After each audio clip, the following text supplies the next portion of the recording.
Mobile digital तकनीक में Hindustan world leader बन चुका है और अब अगला लक्ष्य है भविष्य की नई तकनीक यानी आर्टिफिशियल इंटेलिजेंस का। आर्टिफिशियल इंटेलिजेंस पर हिंदुस्तान में काम शुरू हो चुका है।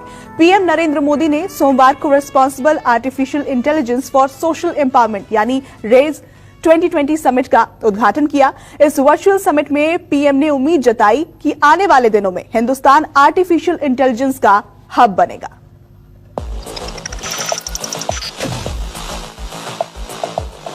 There has never been a better time for artificial intelligence.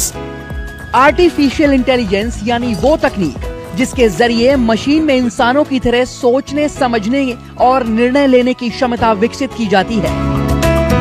Hindustan digital क्रांति में दुनिया के शिखर पर जा पहुंचा है और अब अगला लक्ष्य है एआई यानी आर्टिफिशियल इंटेलिजेंस के क्षेत्र में वर्ल्ड लीडर बनना।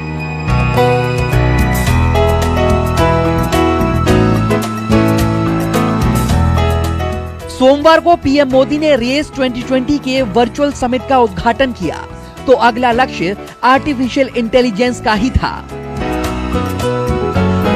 Technology has transform our workplaces, it has improved connectivity.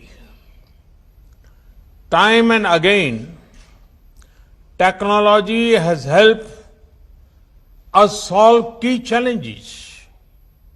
I am sure this merger between social responsibility and AI will enrich AI with human touch.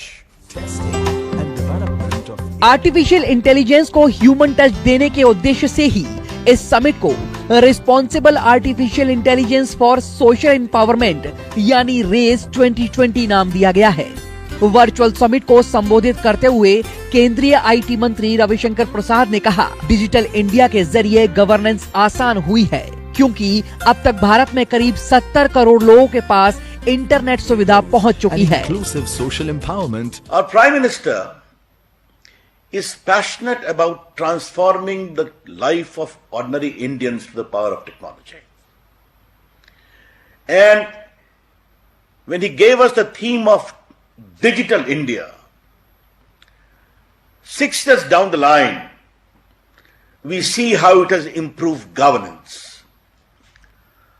be it digital delivery of services, direct benefit transfer, e-hospital, digital market for farm produce, or digital literacy or digital payment. Through AI-assisted healthcare. Raise 2020 summit में शामिल Reliance group के chairman Mukesh Ambani ने कहा कि 6 साल पहले PM Modi ने digital India की जो नींव रखी, आज उसी नींव से हिंदुस्तान दुनिया में डिजिटल क्रांति के शिखर पर पहुंच गया है। 6 years ago, sir, you launched the Digital India mission and made it a top national priority. And the results have been spectacular. First, India has delivered 4G broadband coverage to more than 99% of our citizens.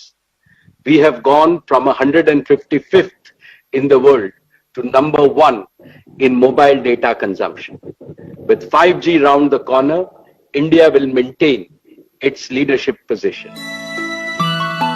इस summit का मकसद स्वास्थ्य, शिक्षा, कृषि क्षेत्र में परिवर्तन लाना है। नीति आयोग के सीईओ अमिताभ कांत ने समिट को संबोधित करते हुए कहा कि आईटी तकनीक ने कृषि क्षेत्र में क्रांति की शुरुआत कर दी है। India has been able to create a vibrant digital goods and services tax, a dynamic digital payment, unified payment interface, a unique direct benefit transfer mechanism using biometrics with no leakages, and now a visionary digital health mission launched on Independence Day by the Honorable Prime Minister. यानी साफ है, PM Modi के vision से Hindustan digital युग में अपनी बादशाहत हासिल कर चुका है और अब अगला लक्ष्य आर्टिफिशियल इंटेलिजेंस का है। लक्ष्य बड़ा है, लेकिन तकनीक के युग की इस नई क्रांति में भी हिंदुस्तान अपना सिक्का जमा कर रहेगा। यदि आपको हमारे द्वारा दी गई जानकारी अच्छी लगी हो तो चैनल को लाइक, शेयर, सब्सक्राइब कर सकते हैं। साथ ही बेल आइकॉन भी प्रेस कर लीजिए ताकि हमारी वीडियो का नोटिफिकेशन सबसे पहले आप तक पहुंचे। जल्द ही फिर मिलेंगे एक नए वीडियो के साथ। धन्यवाद।